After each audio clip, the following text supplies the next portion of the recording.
a los 194,000 acreditados y seguir con el programa a lo largo del sexenio. Se está cumpliendo con que no aumente el precio de combustibles. Sin embargo, hay aumentos porque ha crecido el margen de utilidad de las empresas de distribución de combustibles. Esta es la situación. Yo hago un llamado a los concesionarios, a los distribuidores, para que actúen con responsabilidad,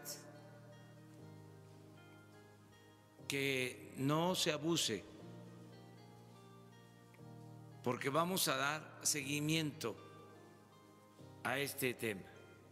Se está haciendo un esfuerzo para que no aumenten los precios de los combustibles.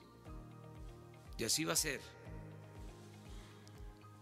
en todo este tiempo, en todo este año. No va a haber aumentos, no va a haber gasolinazos como sucedía anteriormente, porque es un compromiso que hicimos. No aumentos en gasolinas, en diésel, en gas y en la luz, en la electricidad. Como un primer llamado, en una primera instancia, pedirles a los concesionarios que nos ayuden. Es un exhorto fraterno, es una convocatoria amigable para que nos ayuden. Lo segundo es que nos van a ayudar también los consumidores, porque vamos a dar mucha difusión al quién es quién en los precios de las gasolinas, que el consumidor sepa dónde está más barata la gasolina. Hay una aplicación que se puede usar con este propósito y que nos ayuden a comprar en donde está más barata. Vamos a que se difunda más cómo tener esta información. Ya está en los celulares, ya se puede utilizar en las ciudades para saber en qué gasolinería o gasolinera se vende más barata la gasolina. Y vamos también todos los lunes en la mañana, aquí, vamos a dedicar un minuto para poner en pantalla cuáles fueron las estaciones en donde se vendió más caro en la semana y cuáles fueron las estaciones donde se vendió más barato. Una primera etapa. Si así logramos que haya precios justos, que no haya abusos, hasta ahí nos quedamos. Si no se entiende, si no funciona este mecanismo, que creo que va a funcionar para lograr el propósito de que no haya aumentos en los precios, entonces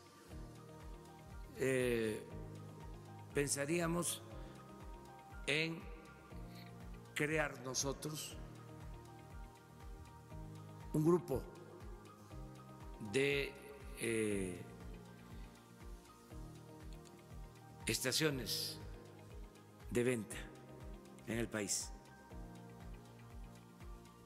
No muchas, las suficientes como para que en esas estaciones se venda a precio justo. No hay aumentos de impuestos, ni hay impuestos nuevos. Los compromisos se cumplen. Digo esto porque ayer salió la noticia de que se iba a restablecer el impuesto de la tenencia. Eso no es cierto. Eso es lo que quisieran nuestros adversarios, que nosotros incumpliéramos nuestros compromisos. Se van a quedar con las ganas. Vamos a cumplir todos los compromisos y no hay aumentos de impuestos ni impuestos nuevos.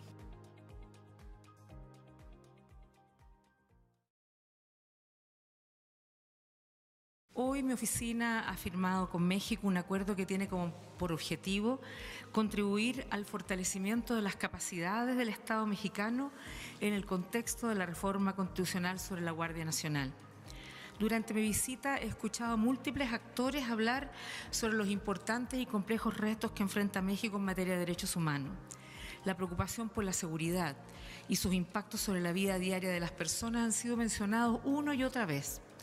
Mi oficina no puede estar ausente de los esfuerzos para superar los desafíos de un país con más de 40.000 personas desaparecidas, según registros oficiales, en el que 9 mujeres son asesinadas al día y que ha alcanzado tasas de homicidios altas desde 1990 en los últimos años. El acuerdo que hoy firmamos demuestra el interés compartido por las partes en avanzar hacia un claro cambio de paradigma que coloque a los derechos humanos en el centro del accionar de la fuerza pública. La experiencia nos demuestra que no se puede lograr la seguridad sin un pleno respeto a los derechos humanos y que no se pueden disfrutar los derechos humanos sin condiciones de seguridad. Asimismo, cuando no se respetan los derechos humanos en la lucha contra la delincuencia, lo que se genera es un ciclo creciente de violencia.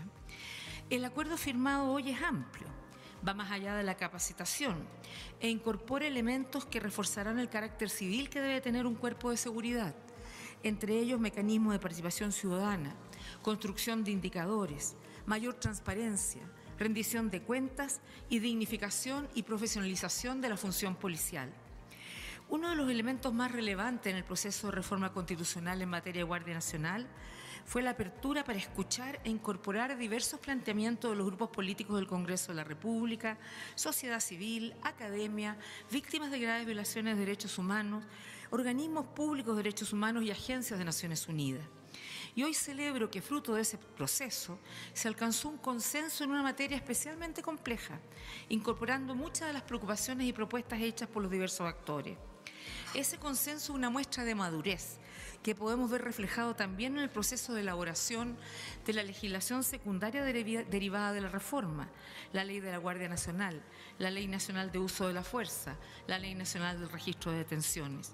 Estoy convencida de que los actores que participaron en el proceso de elaboración de la reforma constitucional tendrán mucho que aportar también en esta segunda etapa. Mi oficina continuará apoyando estos procesos legislativos y su posterior implementación. La Guardia Nacional representa una oportunidad para construir una corporación que haga compatible la obligación que tiene el Estado de proveer seguridad a su población y al mismo tiempo salvaguardar los derechos humanos de sus habitantes. De esta forma se superaría el paradigma que en los últimos 12 años ha desprotegido a las personas y ha sido una fuente de agravio para sus derechos. Los esfuerzos centrados en la Guardia Nacional deben complementarse, por supuesto, con el fortalecimiento del resto de las corporaciones policiales. La debilidad estructural de los cuerpos policiales en todo el país puede revertirse por medio de la profesionalización de las policías y la dignificación de su labor. La dotación de suficientes recursos y la mejoría de los procesos de selección, capacitación y evaluación de su actuación resultan esenciales. También el reconocimiento y respeto de los derechos de quienes integran las corporaciones policiales son clave.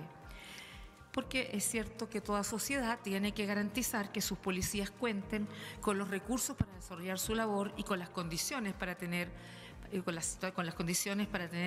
unas condiciones dignas de trabajo. Y la responsabilidad de todas las autoridades en la garantía de la seguridad con pleno respeto a los derechos humanos es una obligación de cualquier país, pero en un país federal como México, donde los estados y municipios tienen las competencias muy amplias relacionadas con la seguridad, ninguna política de seguridad podría funcionar sin la efectiva participación y compromiso de dichas autoridades. Finalmente, todo este trabajo se complementa con las recomendaciones internacionales hechas a México y los estándares y decisiones de organismos regionales e internacionales como la Corte Interamericana de Derechos Humanos, que ofrecen al Estado mexicano herramientas de cambio para avanzar en el estado de respeto de los derechos. Pongo a disposición de las autoridades mexicanas la experiencia de mi oficina en México, acumulada a lo largo de los últimos 18 años de procesos de construcción de política pública, armonización legislativa, capacitación, construcción de indicadores, documentación de casos y participación de la sociedad civil. Esta será una nueva contribución de mi oficina, con un compromiso de largo plazo que permita tener cuerpos de seguridad confiables, efectivos y respetuosos de los derechos humanos. Estoy convencida, presidente, que la colaboración entre el Estado mexicano y mi oficina tendrá sin duda, aportará a un efecto transformador positivo para que seguridad y derechos humanos vayan siempre de la mano. Muchas gracias. Este es un acto muy importante, podría decir histórico, porque se firma el acuerdo con Naciones Unidas, con la alta comisionada de Derechos Humanos, la señora Bachelet, para el acompañamiento de una nueva etapa en el propósito de garantizar la paz y la tranquilidad en nuestro país. Es interesante hablar sobre los antecedentes del por qué estamos iniciando esta nueva etapa a partir de la creación de la Guardia Nacional. Por mucho tiempo se impidió legalmente al Ejército y a la Marina, a las Fuerzas Armadas, atender lo relacionado con la seguridad pública. De acuerdo a la Constitución, tenían encomendada estas instituciones la defensa nacional, la seguridad del Estado, la seguridad interior, pero no podían participar en acciones vinculadas a la seguridad pública. Se tenía que apoyar el gobierno federal en las policías y en el caso de la Federación en una policía federal que se creó hace 20 años. Se pensó que con esta policía federal se podía garantizar la seguridad pública. Esta institución desafortunadamente no se consolidó, no pudo profesionalizarse, llegó a tener 40,000 elementos, pero efectivos 10,000. Por eso se propuso la reforma a la Constitución. Se habló con toda claridad al pueblo de México de esta deficiencia y de la necesidad de legalizar la participación del Ejército, de la Marina en la tarea de seguridad pública.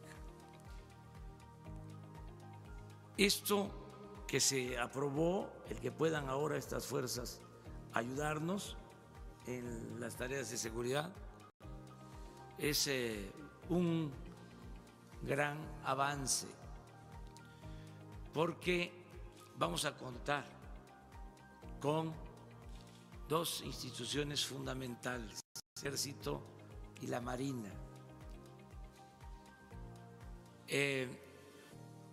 En lo general, el Ejército tiene 220,000 elementos, la Marina 40,000 elementos, que sumados a la Policía Federal nos va a permitir contar con más elementos para la seguridad pública.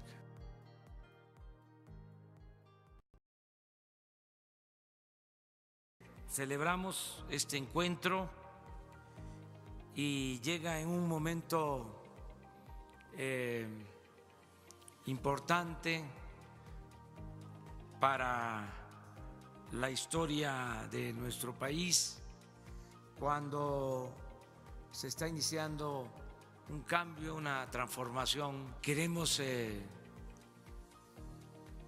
sacar adelante, mejorar el sistema de salud pública, como muchas otras asignaturas, como muchos otros grandes y graves problemas nacionales. Tenemos que garantizar en los hechos, en la realidad, en la práctica, el derecho a la salud, que ya está contemplado en la Constitución, en el artículo 4, pero que es letra muerta, porque en realidad no hay ese derecho. Al contrario, en los últimos tiempos se retrocedió, porque al igual que en la educación, se apostó a poner la salud al mercado, como si fuese una mercancía, para que pudiese acceder a la salud y a la educación el que tuviese posibilidades económicas. Se olvidó de que la educación y la salud no son un privilegio, son derechos de los ciudadanos. La salud de carácter público está basada en el principio humano de solidaridad que precisamente busca construir, desarrollar y nutrir el sentido desde la comunidad. El sistema de salud en la Cuarta Transformación nace con ausencia de miedo, para desprenderse de una nociva tradición que no comprendía la ilusión de buscar para cada uno de nuestros pueblos vidas sanas y de bienestar. No hay mejor manera que terminar estas palabras que con el poeta Carlos Pellicer, soñador de una América más unida y feliz. América, América mía, aprieto con toda mi mano tu armónica geografía. Loada sea esta alegría de izar la bandera optimista. Muchas gracias.